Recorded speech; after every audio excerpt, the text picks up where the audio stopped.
கவனிமா, இது வந்து 10th ஸ்டாண்டர்டில் செகண்ட் போம், ரெண்டாவது போயும். த கிராஃபுல் ஃபேமிலி, TGF கேபிட்டல்.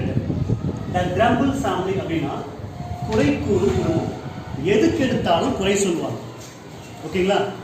நல்லதுங்கிறது அவங்க பார்வையில் படவே படாது. அது நல்ல விஷயமா இருந்தால் கூட அதுலேயும் ஒரு குறை கண்டுபிடிப்பாங்க.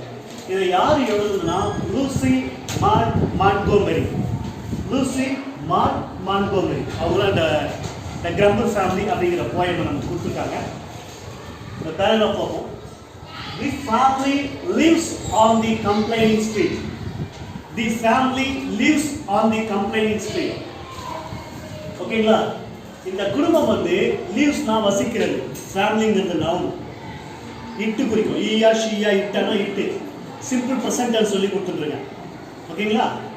குடும்பம் வசிக்கிறது ப்ரெசன்ட்ல. அதனால live ஓட எஸ்எஸ் இருக்கு. The family lives on the complaining street. Complaining ஸ்ட்ரீட்னா ஒரு கற்பனையில் சொல்கிறாங்க. அவங்க தெருவே புகார் கூறும் தெருவான்.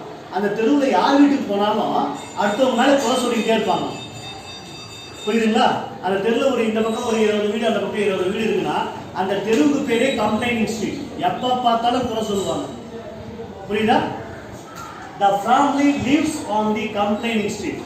புகார் கூறும் தெருவில் அந்த குடும்பம் வசிக்கிறது. தே கிரவுல். தேனா அவர்கள். கிரவுண்ட்னா முணுமுணுத்தல். ஃபார் எவ்ரிதிங், அனைத்துக்கும் எல்லாத்துக்குமே குறை சொல்லுவாங்க. இது சரியில்லை, அது சரியில்லை. மழை பெய்யுதா குறை, வெயில் அடிக்கிறது.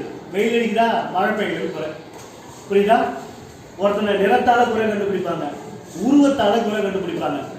இப்போ எக்ஸாமில் மார்க் வந்து 100க்கு 99 எடுக்கிறான்னு வச்சுக்கோ, வெரி குட், இன்னும் ஒரு மார்க் தானே, அடுத்த எக்ஸாமில் இதை ஒழுங்காக பண்ணிக்கலாம் அப்படிங்கிற கான்செப்டில் அவனை அப்ரிஷியேட் தட்டி கொடுக்காம அந்த ஒரு மார்க் எங்கே போச்சு அதில் ஒரு குறை. புரியுதா? எதுக்கு எடுத்தாலும் குறை. நல்ல சாப்பாடு சாப்பிடுவாங்க, அந்த சாப்பாட்டில் இருந்தால் ஒரு குறை. ஏதாவது ஒரு வீட்டுக்கு விருந்தினராக போவாங்க, அந்த வீடு சிறப்பாக இருக்கும், அவன் பணத்திங்களை காட்டுறாப்பான்னு சொல்லுவாங்க. யாருன்னா ஒருத்தர் பண வசதி இருந்தும் ரொம்ப அமைதியான ஒரு வாழ்க்கையை வாழ்ந்தாங்கன்னா அவன் எவ்வளோ கஞ்சனா இருக்கான் பாருங்க. புரியுதா? இவங்க பார்வைக்கு நல்லது என்பதே தென்படாது. தே கிரவுல் ஃபார் எவ்ரிதிங், எல்லாத்துக்கும் முழுமுழு. They are not happy. They are happy. அவர்கள் சந்தோஷமாக இருக்கிறார்கள். They are not happy. அவர்கள் சந்தோஷமாக இல்லை. With anything in life. இன்னும் இல்லை லைஃப், வாழ்க்கையில் வித்தினா உடன் எதனுடனும் அவர்கள் சந்தோஷமாக இல்லை. ஓகேவா? எந்த ஒரு விஷயம் எடுத்துக்கிட்டாலும் அவங்ககிட்ட சந்தோஷங்கிறதே இல்லை. நல்ல மார்க் எடுத்துட்டியா, அதில் ஒரு மார்க் போச்சா, சந்தோஷம் இல்லை. நல்ல படிப்பு படிக்கிறியா, இது இங்கேயா படிக்கிற, அந்த காலேஜில் படிக்கலாமே, சந்தோஷம் இல்லை. ஓகேவா? ஒரு வண்டி வாங்குறியா, இந்த வண்டி ஏன் வாங்கினேன், இதை விட வேற ஒன்று வாங்கியிருக்கலாமே, சந்தோஷமே இல்லை. ஒரு வீடு கட்டுறியா, இது என்ன சின்னதாக இருக்கு, இன்னும் பெருசாக கட்டலாமே, சந்தோஷமே இல்லை. எது ஒன்று சந்தோஷமே இல்லை. ஒருத்தர் நல்ல ட்ரெஸ் போட்டுட்டு இருப்பான், அந்த ட்ரெஸ்ஸை பார்த்த உடனே இது நல்லாவே இல்லையே, ஒரு குறை சொல்றது. எதுலையுமே அவங்களும் சந்தோஷமா இருக்க மாட்டாங்க, அவங்க கூட வாழறவங்களையும் சந்தோஷமா விட மாட்டாங்க. புரியுதா? அது அவங்களுடைய பிறப்பு, அவங்களுடைய இயல்பு.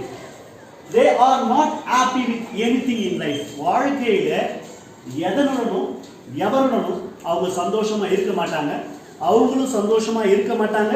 எதுக்க இருக்கக்கூடிய உறவினர்களோ நண்பர்களோ இல்லை வேலை செய்யக்கூடிய இடமோ ஏதோ எந்த இடத்துல இருந்தாலும் அந்த வெறுப்புணர்வை காட்டிக்கிட்டே இருப்பாங்க. They are not happy with anything in life. எதனுடனும் வாழ்க்கையில ஒரு சந்தோஷத்தை வெளிப்படுத்த மாட்டாங்க. They complain even about nature. இப்போ சொன்ன பார்த்தியா, நேச்சர்னா இயற்கை, அபவுட்னா பற்றி, இயற்கையை பற்றி கூட, ஈவன்னா கூட, இயற்கையை கூட அவங்க விட்டு வைக்க மாட்டாங்க. They complain. நல்ல வெயில் அடிக்குது, ஓகேவா, சூரியன்கிறது வேணும், மரம் செடி கொடி நல்லா வளரணும். நல்ல மழை பெய்யுது, அதுதான் நீர் ஆதாரம் தான், மனுஷன் உயிர் வாழறதுக்கு அடிப்படையே நீர் தான், தண்ணி தான் தேவை. வெயில் அடித்தாலும் குறை, மழை பெய்தாலும் குறை, பனி பொழிந்தாலும் குறை, எல்லாத்துக்கும் இயற்கையே குறை சொல்லுவாங்க. புரியுதா? அவங்க மனுஷனை தான் குறை சொல்றாங்கல்ல. இயற்கை தன்னுடைய இயல்பை வெளிப்படுத்துது. இயற்கை தன்னுடைய இயல்பை வெளிப்படுத்துது. வெயில் காலத்தில் வெயில் அடிக்கும், மழை காலத்தில் மழை பொழியும், பனி காலத்தில் பனி பொழியும். இயற்கை. ஆனால் அந்த இயற்கையை கூட அவங்க விட்டு வைக்க மாட்டாங்க. ஏன்னா அது அவங்களுடைய சுபாவம். என்னது? குறை சொல்றது. யாரை கூட குறை சொல்றாங்க? Nature. They even they complain even about nature. இயற்கையை கூட விட்டு வைக்கிறது. அடுத்தது, it is wise to stay away from them always. ஏதோ ஒரு போயம் படிக்கிறோம், ஏதோ 5 மார்க் வாங்க போறதுன்ற கான்செப்ட் கிடையாது. முக்கியமான பாடம் நமக்கு வாழ்க்கையில இந்த மாதிரியான நபர்கள் கூட நாம இருக்கக்கூடாது, இந்த மாதிரியான நபர்களா நாம் இருக்கவே கூடாது. சொல்றது புரியுதா? வாழ்க்கையில இந்த மாதிரியான நபர்களோட நம்ம இல்லாம தள்ளி போயிடணும். இன்னொரு முக்கியமான விஷயம், யாரெல்லாம் குறை சொல்றவங்க அப்படின்னு யோசிக்கிறதுக்கு முன்னாடி நம்முடைய நிஜ வாழ்க்கையில யாரெல்லாம் குறை சொல்றவங்க, நம்ம வீட்டில் இருக்கவங்களா, நம்ம சொந்தக்காரங்களா, நம்ம நண்பர்களா அப்படின்னு அடுத்தவங்களை யோசிக்கிறத விட நாம எந்த அளவுக்கு இதுக்கு பொருத்தமானவங்க அப்படிங்கிறத யோசிச்சு நாம இதுல இருந்து விடுபடணும். எதுல இருந்து? இந்த குறை சொல்றதுல இருந்து, அடுத்தவங்களை குறை சொல்றதுல இருந்து. இந்த பாயிண்ட் நல்ல point. It is wise to stay away from them always. Always தான் எப்பொழுதும். Them from them னா அவர்களிடமிருந்து, from them அவர்களிடமிருந்து. அதேனா தொலைவில், ஸ்டேனா அவங்க கிட்ட இருந்து தொலைவா தங்கிடணும். wise னா விவேகம். வேகம் நல்லதா, வாழ்க்கைக்கு விவேகம் நல்லதானா? வேகம் அடிபட வச்சிடும். விவேகம் புத்திசாலித்தனம், நிதானம், அமைதி. புரியுதா? அவங்க கிட்ட இருந்து அந்த மாதிரி குறை சொல்றாங்க இல்லையா, குறை இருக்கிறாங்கல்ல, குறை சொல்பவர்கள் இருக்கிறாங்கல்ல, அவங்க கிட்ட இருந்து நாம வாழ்க்கையில எப்பவுமே ஒரு படி தள்ளியே இருக்கும். அவங்க கிட்ட போய் முட்டி மோதக்கூடாது. வாழ்க்கையில குறை சொல்றவங்க கிட்ட இருந்து நாம தள்ளியே இருக்கணும்னு சொல்றாங்க. இன்னும் முக்கியமான விஷயம், வாழ்க்கையில யாரை பார்த்தாலும் எதை பார்த்தாலும் குறை சொல்லக்கூடிய நபரா நாம இந்த போயமுடைய அடிப்படை விஷயமே என்னன்னா, யாரெல்லாம் குறை சொல்றாங்க அப்படின்னு அவங்கள கண்டுபிடிச்சிட்டு நாம ஒரு குறையாளியா இருக்கிறத விட, யாரெல்லாம் குறை சொல்றாங்களோ அவங்க கிட்ட இருந்து ஒரு படி நாம தள்ளி நிற்கணும். நம்ம கிட்ட அந்த பழக்கம் இருந்ததுன்னா, அடுத்தவங்க தொட்டதுக்கெல்லாம் குறை சொல்லக்கூடிய பழக்கம் நம்ம கிட்ட இருந்ததுன்னா, அந்த பழக்கத்துல இருந்து நாம விடுபடணும். ஓகேங்களா? குறை சொல்ற பழக்கத்துல இருந்து நீங்க பாதி விடுபட்டாலே மனநிலையில தெளிவா இருப்பீங்க. மனநிலையில சமநிலை தெளிவா இருந்தீங்கன்னா, மனநிலையில சமநிலையில இருந்தீங்கன்னா, மைண்டை லைட்டா வச்சுட்டீங்கன்னா உங்க லைஃப் நல்லா இருக்கும். உன்னை சார்ந்து இருக்கக்கூடிய வாழ்க்கை நல்லா இருக்கும். கிரம்பிள் ஃபேமிலி, முழுமுழுக்கும் குடும்பம். நாம அந்த குடும்பத்தை போல இருக்கக்கூடாது.